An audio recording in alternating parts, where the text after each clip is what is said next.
Sobat Kairos yang terkasih, firman Tuhan bagi kita pada hari ini tertulis dalam Amsal 4 ayat 23. Jagalah hatimu dengan segala kewaspadaan, karena dari situlah terpancar kehidupan. Demikian firman Tuhan. Sobat Kairos yang terkasih, menjaga hati seringkali terdengar seperti usaha mandiri, yang dimana seolah-olah semua beban untuk tetap suci dan lurus ada di pundak kita sendiri. Namun, jika kita melihat dari sudut pandang yang berpusat kepada Kristus, maka kita akan menemukan rahasia yang memerdekakan kita. Kita menjaga hati bukan supaya dikasihi Tuhan, melainkan karena kita sudah dipenuhi oleh kasih-Nya. Sobat Kairos yang terkasih, berikut adalah renungan rohani yang mendalam namun sederhana untuk kita renungkan dan untuk kita hayati. Yang pertama, mengapa hati begitu krusial? Kitab Amsal mengingatkan bahwa hati adalah pusat kendali hidup. Seperti mata air bagi sebuah sungai, jika mata airnya keruh, maka seluruh aliran sungai akan ikut kotor. Apa yang sering kita bicarakan masuk ke dalam hati, entah itu kekhawatiran, rasa pahit, egois, atau keputusasaan akan menentukan bagaimana kita berbicara dan bertindak di dalam kehidupan sehari-hari. Secara manusiawi, bertumpu pada tema kita pada hari ini yang mengatakan berhati-hatilah dan jagalah hatimu, jagalah hidupmu. Bisa membuat kita lelah, bisa membuat kita capek. Kita sadar betapa rapuhnya pertahanan diri kita. Seringkali semakin kita mencoba untuk menjaga diri dengan kekuatan sendiri, semakin kita sadar bahwa kita mudah jatuh.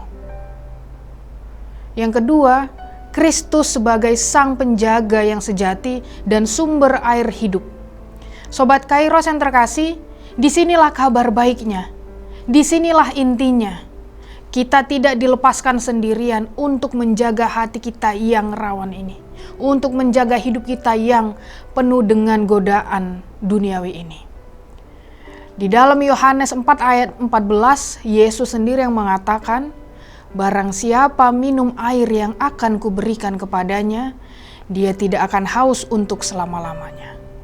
Sebaliknya, air yang akan kuberikan kepadanya akan menjadi mata air di dalam dirinya yang terus-menerus memancar sampai kepada hidup yang kekal." Sobat Kairos yang terkasih, Yesus bukan hanya menyuruh kita menjaga mata hati kita, bahkan Dia sendiri yang datang dan menjadi mata air yang baru di dalam hati kita. Melalui pengorbanannya di kayu salib, Dia menyucikan hati kita yang penuh dengan dosa, dan Dia memberikan Roh Kudus untuk tinggal di dalamnya. Sobat Kairos yang terkasih, pada minggu ini kita akan masuk pada minggu Pentakosta, hari turunnya Roh Kudus, di mana kita semua akan merayakannya. Lalu bagaimana cara kita untuk berhati-hati, untuk menjaga diri? Menjaga hati di dalam Kristus itu bukanlah tentang membuat benteng atau aturan yang kaku, tetapi melainkan tentang menjaga kedekatan kita dengan Kristus. Waspada terhadap godaan, terhadap pencuri yang ingin menerkam kita, dan fokuslah, berhati-hatilah dengan apa yang akan kita lihat, yang akan kita dengar, dan renungkan setiap hari. Apakah hal-hal itu mendekatkan kita pada salib Kristus, atau justru membuat kita makin jauh, makin cemas, semakin menjauh dari Kristus? Sobat Kairos yang terkasih, mengaku rapuh di hadapan Tuhan dan menjaga diri yang benar dimulai dari mengaku bahwa kita itu tidak mampu menjaga diri kita sendiri. Kita tidak mampu berjalan sendiri di dalam dunia ini. Untuk itu Sobat Kairos yang terkasih, setiap pagi, setiap hari, mari datanglah kepada Yesus dan katakan, "Tuhan, aku tidak sanggup untuk menjaga hatiku hari ini dari kekhawatiran, dari amarah, dari kecemasan. Tolong kendalikan hatiku, tolong berkati hidupku. Menghidupi kasih-Nya itu akan menyejukkan, menenangkan kita. Sobat Kairos yang terkasih, saat hati kita dipenuhi oleh kesadaran betapa Yesus ternyata benar-benar mengasihi kita, maka pengampunan, damai sejahtera, sukacita itu akan selalu memancar keluar secara alami kepada orang-orang yang ada di sekitar kita.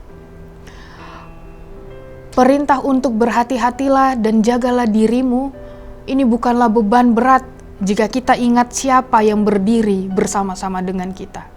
Kita menjaga hati bukan dengan kekuatan mental kita, bukan dengan kekuatan kita, melainkan dengan mengizinkan Kristus bertahta di dalamnya. Ketika Kristus yang menjaga dan Dia yang menguasai hati kita, maka kehidupan yang memancar keluar dari diri kita itu adalah kehidupan yang memuliakan namanya. Amin. Selamat beraktivitas Sobat Kairos, Tuhan Yesus memberkati.